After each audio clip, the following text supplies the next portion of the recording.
Is the world headed back to the days of a nuclear arms race? Or has it always been on, as Donald Trump puts it, way underground?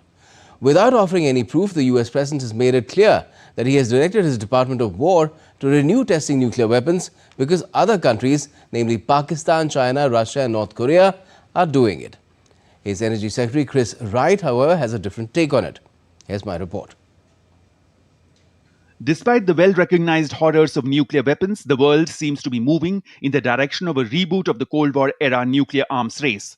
US President Donald Trump, in his latest justification for announcing that his country will return to nuclear testing after nearly 33 years, has told CBS 60 Minutes that he's made the decision in response to countries like Pakistan, China and Russia secretly testing nuclear bombs. Russia's testing and China's testing, but they don't talk about it. You know, we are an open society. We are different. We talk about it. We have to talk about it because otherwise you people are gonna report. They don't have reporters that gonna be writing about it. We do. No, we are gonna test because they test and others test. And certainly North Korea's been testing. Pakistan's been testing. However, Trump conceded that the US does not know exactly where and when these nations have carried out nuclear tests, but insisted that tests have been carried out. You don't necessarily know where they are testing. They test way underground where people don't know exactly what's happening with the test. You feel a little bit of a vibration. They test and we don't test. We have to test. Soon after Trump's reassertions about nuclear testing, US Energy Secretary Chris Wright confounded the confusion further by telling another news network, "These are not nuclear explosions. These are what we call non-critical explosions." Russia has already made a distinction between testing nuclear bombs and testing systems to deliver nuclear bombs. And China too was quick to deny testing any nuclear weapons. As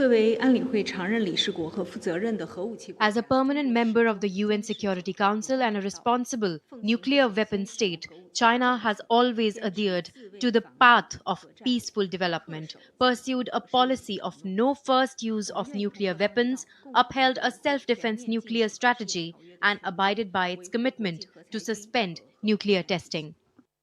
Trump further wrote about directing the US Department of War to renew nuclear testing. Just before meeting with Chinese President Xi Jinping in South Korea last week, he posted about it on his platform Truth Social soon after Russia announced the successful testing of a new nuclear-powered autonomous torpedo named Poseidon on the 28th of last month. This test had been preceded by the successful test of a new nuclear-powered intercontinental ballistic missile Burevestnik on the 21st of October. Russian President Vladimir Putin has also recently scrapped an already defunct plutonium disposal agreement with the US, which aimed to prevent both sides from building more weapons. The 1991 US-Russia Strategic Arms Reduction Treaty, or START, which aimed to limit and reduce nuclear bombs and their delivery systems, was extended till 2026, but no talks have been taken up to extend it further, and Russia has also suspended its participation in the treaty's verification measures. According to the Arms Control Association, no country except North Korea has conducted a nuclear test explosion in this century, and even Pyongyang announced a moratorium in 2018. The last US nuclear weapons test was in 1992, before former Republican President George H.W. Bush issued a moratorium as the Cold War ended. But now, with his latest announcements, Donald Trump is turning back the clock to an era which indicates testing times lie ahead. Gautam Roy's report for DD India.